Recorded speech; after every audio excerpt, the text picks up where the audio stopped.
Baik, Assalamualaikum warahmatullahi wabarakatuh. Bismillah, alhamdulillah, Allahumma salli wa sallim wa barik ala Sayyidina Muhammad wa ala ali Sayyidina Muhammad. Amma ba'd. Perkenalkan sebelumnya, nama saya Helmi Faisal, ini naturalisasi dari Komisi 1 Pak sebelumnya. Yang saya hormati pimpinan Komisi 2, yang saya hormati Kepala Otorita IKN, Pak Bambang, Mas Doni dan juga segenap jajaran, Bapak Ibu dan saudara sekalian.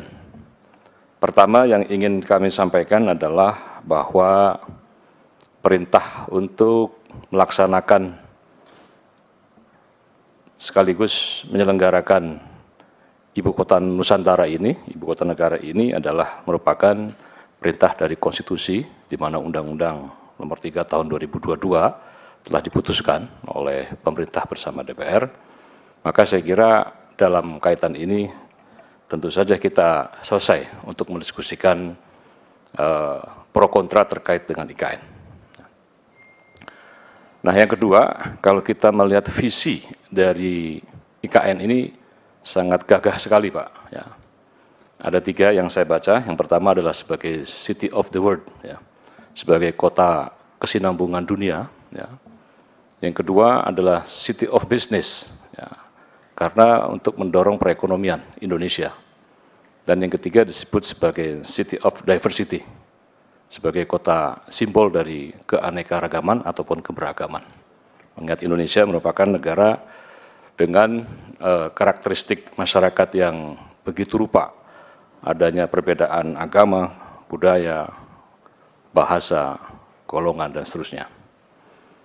Nah, maka untuk mewujudkan cita-cita besar ini, ya, saya mencatat beberapa hal, ya. Yang intinya adalah yang pertama, yang tadi disampaikan oleh Pak Bambang sudah sangat baik sekali, sangat sistematis. Hanya saja pertanyaan saya, di mana sesungguhnya letak yang disebut sebagai public-private partnership, keikutsertaan dari sektor-sektor non-pemerintah, ikutsertaan lembaga-lembaga non-pemerintah, ya, yang saya kira justru mereka lah yang nanti pada akhirnya akan punya peran besar. Ya.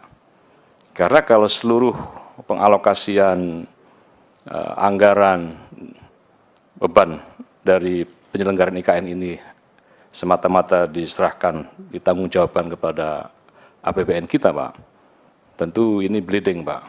Dalam pengertian kita masih punya PR untuk pengentasan kemiskinan, pasca COVID memerlukan survive kembali, dan kompleks sekali. Ya, ada krisis dunia dan seterusnya dan seterusnya. Ya. Maka kita sebetulnya ingin pada kesempatan ini ada semacam harapan, ya, bahwa misalnya pembagian tugas itu ada semacam pie chart gitu, Pak, bahwa tanggung jawab Renstra mungkin 20-30 tahun ini beban yang akan dikelola oleh PBN itu berapa persen. Selebihnya adalah mungkin dari Cina, dari negara-negara luar, ya, seperti Uni Emirat Arab yang kemarin sempat gagal misalnya.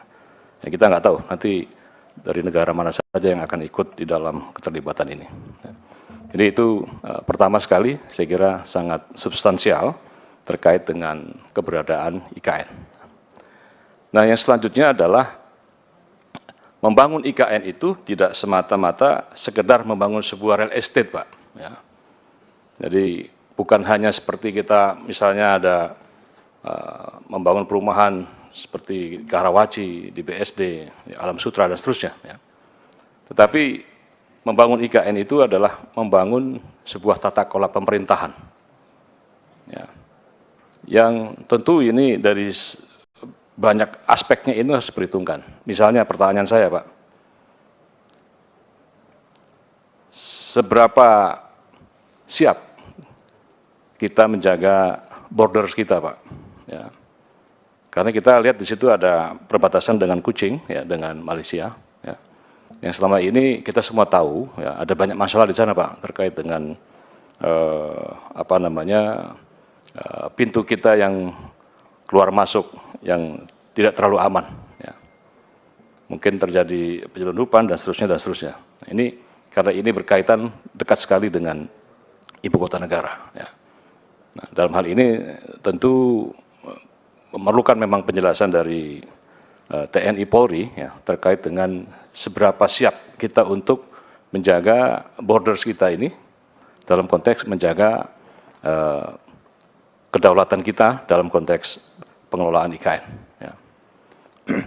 Nah, yang selanjutnya adalah kita harapkan bahwa IKN ini akan menjadi prototipe, akan menjadi percontohan bahwa ibu kota negara yang dibangun itu seluruhnya berdasarkan atas yang disebut sebagai membangun berbasis kepada local wisdom, kearifan lokal. Ya. Dari segi arsitekturnya pun, ya, ini jangan sampai juga terlalu modern minimalis, Pak, tetapi juga harus tetap kuat dengan etnisitas, kuat dengan kekuatan budaya yang dimiliki oleh kita. Ya. Ini juga harus mempertahankan kearifan lokal ini harus kuat. Ya. Nah, yang kedua, kualitas air, kualitas udara, ya, penggunaan solar energy, ya, ini juga harus tergambar. Ya.